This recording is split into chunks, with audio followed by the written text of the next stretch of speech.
सांगतो तो कधीच देश चालू शकत नाही आणि त्याने देश चालवला कुठल्याही प्रकारचं विद्यार्थ्यांना असो किंवा कुठल्याही शेतकऱ्यांना असो कधीच त्यांनी या केलं नाही.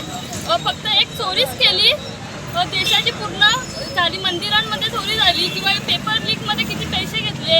एक चायवाला फक्त चायमध्ये साखरच टाकू शकतो, तो देश कधीच चालू शकत नाही. आणि राहिला पेपर फुटीचा विषय, तर विद्यार्थ्यांच्या फिलिंग आहेत त्याला कशा समजणार, त्याला कधी मुलंच नाही आहेत तर त्याला समजूच शकत नाही आणि त्याने पेपर कधी दिलेलाच नाही तर त्याला पेपर लीक काय असेल त्याला समजणारच नाही.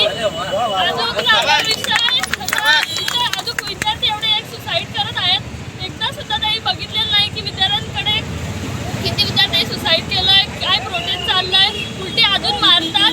तर एक सांगणार आहे, एक आपण सांगतो धर्मेंद्र प्रधानांना राजीनामा देण्यासाठी एक चोर केला तर दुसरा चोर येईल, पण चोरांचा जो प्रधानमंत्री आहे त्यालाच आपण काढलं पाहिजे, तरच देश सुधारणार नाही तर देश कधीच सुधारणार नाही. विद्यार्थ्यांवर भ्याड हल्ला झालाय, काय सांगाल?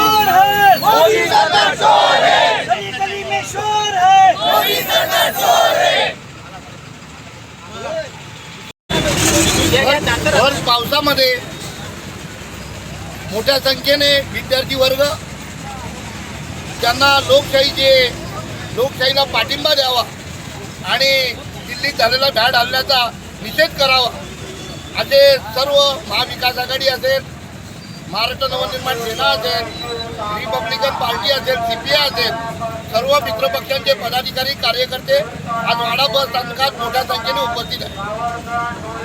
दिल्लीमध्ये सामाजिक कार्यकर्ते सोनम वांगचुक यांना जिवंतपणी पांढऱ्या कपड्यात त्यांची अंत्ययात्रा काढणाऱ्यांचा मी धिक्कार करतो, निषेध करतो. त्याचबरोबर नीट परीक्षा पेपर फुटीवरून देशभरात वातावरण तापलेलं असताना विद्यार्थी वर्ग आणि पालक वर्ग सातत्यानं न्याय मागत असताना कोणत्याही प्रकारची दखल या केंद्र सरकारने शिक्षण खात्याने घेतलेली नाही आणि त्याचे परिणाम म्हणून काँग्रेस जनता पार्टी ही उदयास आली आणि त्याचं नेतृत्व संस्थापक अभिजित टिपके यांनी केलं. त्यांचं आम्ही अभिनंदन करतो. त्यांच्या मागे संपूर्ण युवा शक्ती देशभरातून राज्यातून मोठ्या प्रमाणात युवक आणि युवती त्यांच्या पाठीशी उभी राहिल्या आणि एक 20-22 दिवसापासून मोठी चळवळ आणि मोठं आंदोलन दिल्लीमध्ये उभं राहिलेलं आपण सर्वांनी पाहिलेलं.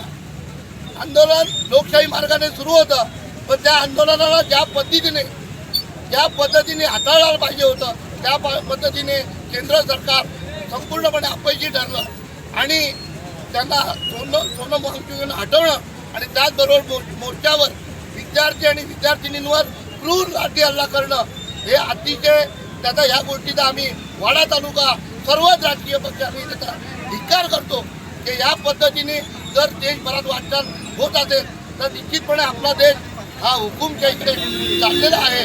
यापुढे कोणालाही न्याय मागणं का न्यायव्यवस्था पुढे राहिली, पत्रकारांना बोलण्याचा अधिकार राहिलाय का, लोकशाहीमध्ये राजकीय पक्षांना बोलण्याचा अधिकार राहिलाय का, या सगळ्याच गोष्टीचे प्रश्न आज तरुण पिढी पुढे आहेत आणि हा आंदोलन आजही दिल्लीमध्ये मोठ्या प्रमाणात सुरू आहे.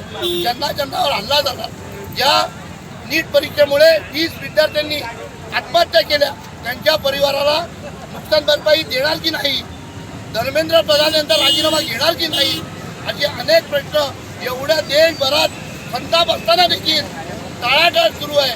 या गोष्टीचा आम्ही धिक्कार करतो आणि जोपर्यंत धर्मेंद्र प्रधानांचा राजीनामा होत नाही तोपर्यंत शिक्षण व्यवस्थेतल्या त्रुटी सुधारत नाही आणि जोपर्यंत लाठी हल्ला करणारे जे आहेत ते माफी मागत नाही आणि नीट परीक्षेत ज्या बाबतीत विद्यार्थ्यांनी आत्महत्या केल्या त्यांच्या परिवाराला नुकसान भरपाई भेटत नाही तोपर्यंत ही युवा शक्ती आणि आम्ही सर्व राजकीय पक्ष आम्हाला विरोधक म्हणून विनवलं जाते ते रस्त्यावर उतरून याच्यापेक्षा तीव्र आंदोलन भावी काळात होईल हा संदेश आम्ही आजच्या आंदोलनाच्या माध्यमातून देतो. मी पुन्हा एकदा केंद्र सरकारचा धिक्कार करतो, निषेध करतो आणि अभिजित टिपके यांच्या पाठीशी सोनम वांगचुक यांच्या पाठीशी ठामपणे सर्व राजकीय पक्ष, कार्यकर्ते, युवा, नागरिक, शेतकरी हे सर्वजण वाडे तालुक्यात राहतील ही ग्वाही देतो आणि सांगतो. धन्यवाद. जय हिंद, जय महाराष्ट्र, जय श्रीराम.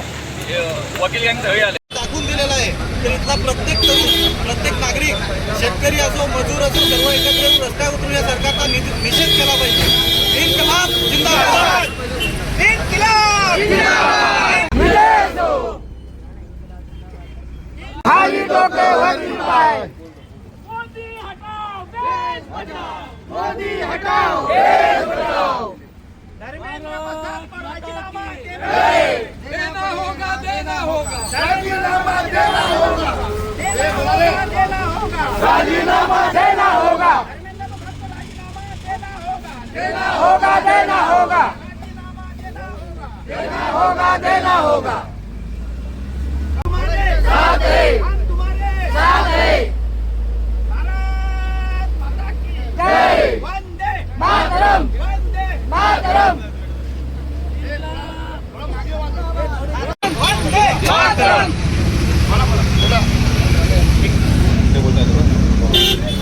काँग्रेस, राष्ट्रवादी आणि सर्व समविचारी पक्ष असतील, महाविकास आघाडी असेल, यांच्या वतीनं निषेध करण्यात येतोय. मी आपल्याला सगळ्यांना विनंती करतो की आपण स्वतःसाठी जोरदार टाळी वाजवली पाहिजे, कारण की आपण सर्व जिवंत आहोत. आपण सगळे जिवंत आहोत याचा पुरावा देऊन आज या ठिकाणी आपण उभे आहोत. पण हे सरकार, या सरकारच्या मानसिकतेला मानणारी लोक आणि सोनम वांगचुक असतील, दीपके असतील किंवा जो विद्यार्थ्यांचा लढा आहे त्या लढ्याला बदनाम करणारे जी माणसं असतील, आज मला वाटतं आपल्या पण आजूबाजूला आहेत, आपल्यावर कमेंट करणारे, इंस्टाग्रामवर, व्हॉट्सअपवर आपल्यावर टीका करणारे, आज ते सगळे मेलेली आणि हृदय नसलेली माणसं